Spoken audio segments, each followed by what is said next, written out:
Bismillahirrahmanirrahim. Assalamualaikum warahmatullahi wabarakatuh.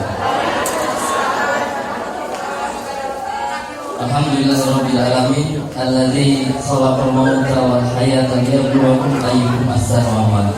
Asyhadu an la ilaha illallah wa asyhadu anna Muhammadan abduhu wa rasuluhu la nabiyya ba'dah. Alhamdulillahirabbil alamin. Bapak Ibu, hari ini kita sudah melakukan kajian ya, insyaallah dari pagi sampai sore. Mohon maaf sebelumnya Pak Ibu, saya mau nanya ini dengan setulus hati nih, dijawab dengan jujur. Kajian hari ini bermanfaat buat Bapak Ibu?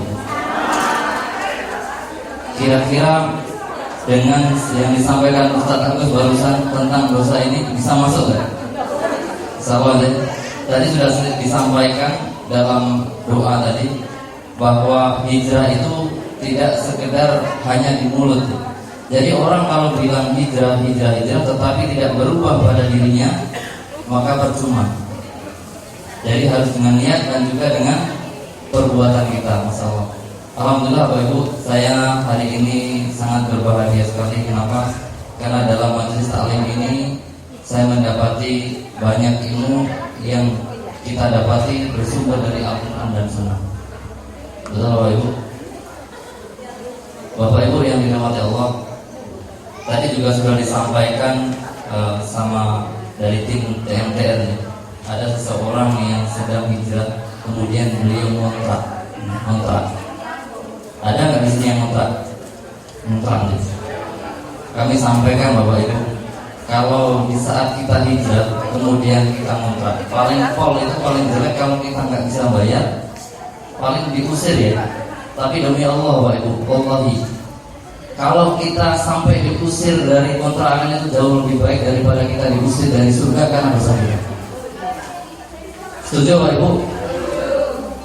Merasa nggak kita punya dosa ya? Merasa ya? Insyaallah kajian hari ini Bapak Ibu, kalau kita komitmen akan merubah hidup kita. Kenapa? Kami ada sejarah ya, bukan sejarah maaf, testimoni luar biasa. Beliau ikut kajian waktu itu kajian 1-10 yang kajian itu setiap pekan ya. Beliau datang untuk mengantar istrinya karena istrinya terjerat dengan hutang. Suaminya waktu itu sebenarnya hanya ngantar, tapi masya Allah beliau kecantol sehingga beliau juga hijrah. Ketika beliau cerita, saya sudah 10 tahun tidak sholat.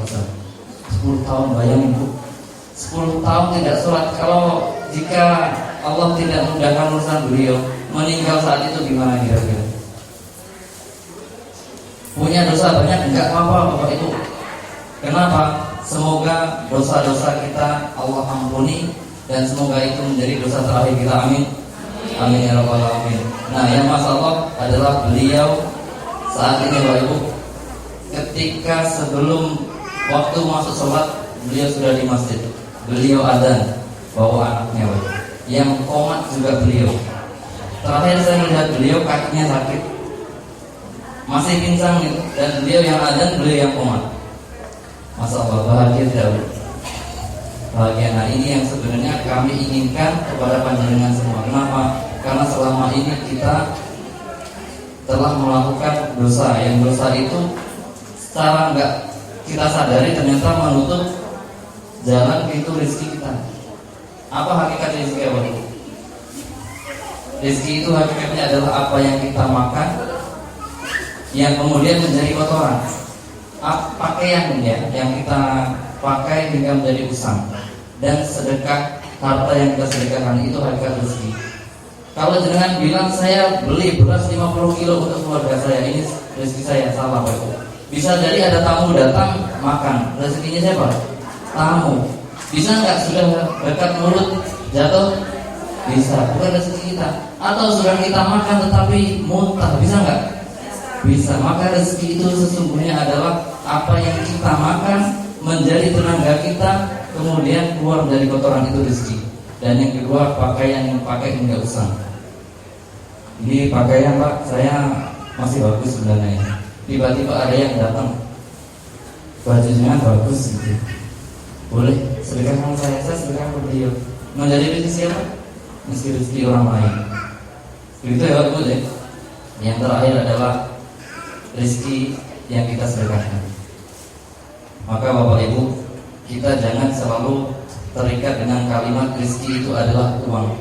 Tidakkah Allah memberikan begitu nikmat hari ini? Coba Bapak Ibu, datangnya jenengan di majelis ini, Masya Allah, ada nikmat yang telah jenengan lalui.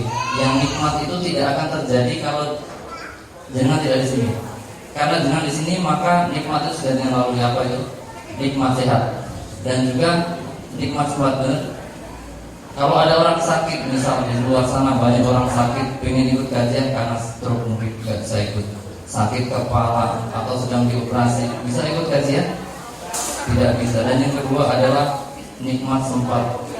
Orang sempat tetapi sakit tentu tidak bisa. Orang sakit juga nggak bisa. Ibnu Battal mengatakan bahwa seseorang yang memiliki waktu luang adalah mereka yang juga merasakan nikmat sehat. Jadi nikmat waktu luang itu harus ada nikmat sehat. Masya Allah ya, hari ini Allah berikan itu. Alhamdulillah. Yang nikmat yang ketiga waktu terakhir ini yang dasar, yaitu adalah nikmat iman. Ada ribuan orang di Manggul ini, Masya Allah. Yang dasar adalah di antara ribuan orang panjenengan yang Allah lembutkan. Bapak Ibu yang dirahmati Allah, pada sesi terakhir ini ada mungkin 15 menit ya, kita akan belajar ruqyah mandiri. Nanti akan kami ajarkan yang nanti bisa diamalkan di rumah. Jadi ruqyah mandiri ini baik untuk kita. Kenapa?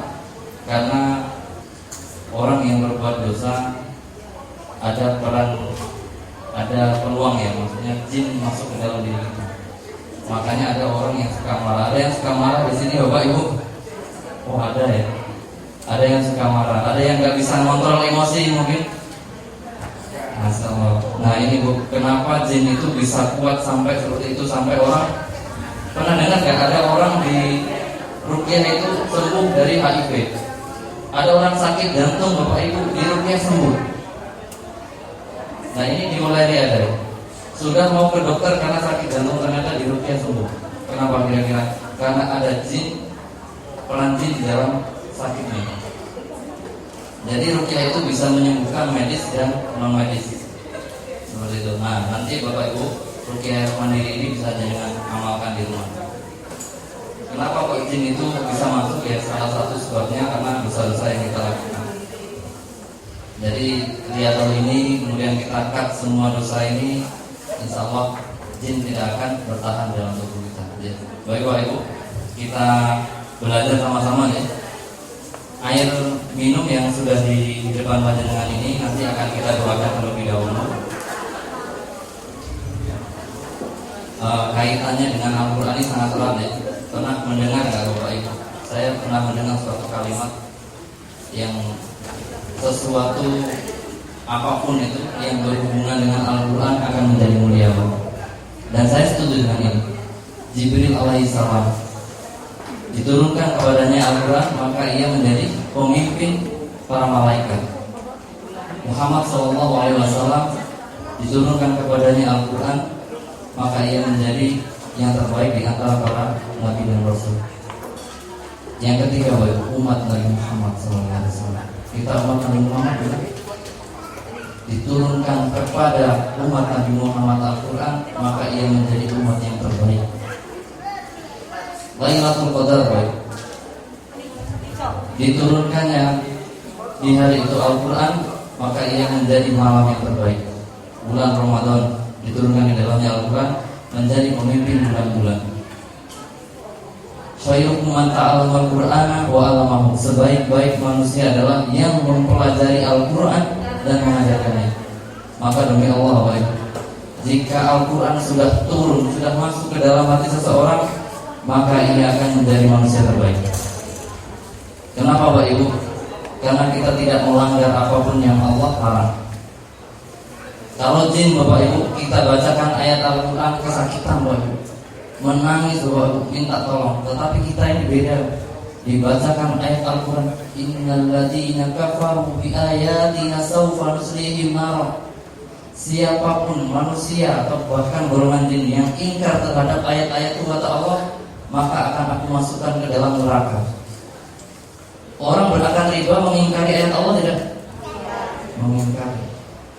Sudah merasa bahwa itu dosa belum Bapak Ibu? Bismillah Bapak Ibu. Start dari hari ini semoga Allah ampuni dosa-dosa kita. Amin ya rabbal alamin. Dan semoga itu dosa terakhir kita. Amin. Makanya Bapak Ibu, ada orang yang tanda tangan rumah ya, KPR 20 tahun. Kayaknya kok yakin banget 20 tahun itu masih hidup ya. Padahal siapa yang jamin waktu besok masih hidup? Ada yang jamin? Enggak ada. Bismillah Bapak Ibu. Mari kita mulai. Ini ada 10 atau 15 menit. Dibuka aquanya. Dibuka dulu aquanya, diminum sedikit biar tidak tumbang nanti karena akan kita tiup. Sebelumnya saya ajarkan dulu supaya nanti tidak kita mengajarkan lagi. Yang pertama nanti air aqua itu dekatkan ke bibir kita, dibuka, dekatkan ke bibir untuk kita doakan. Nah doanya sederhana Bapak Ibu, yaitu Al-Fatihah, Al-Ikhlas, Al-Falaq, dan Anas. Hanya 4 itu. Yang nggak boleh ditinggalkan yang 3 itu trikul. Kalau mau ditambah dengan ayat kursi boleh sebenarnya. Makanya Bapak Ibu, ada sahabat-sahabat kami yang ketika bulan Ramadan ini mereka melakukan ini rutin.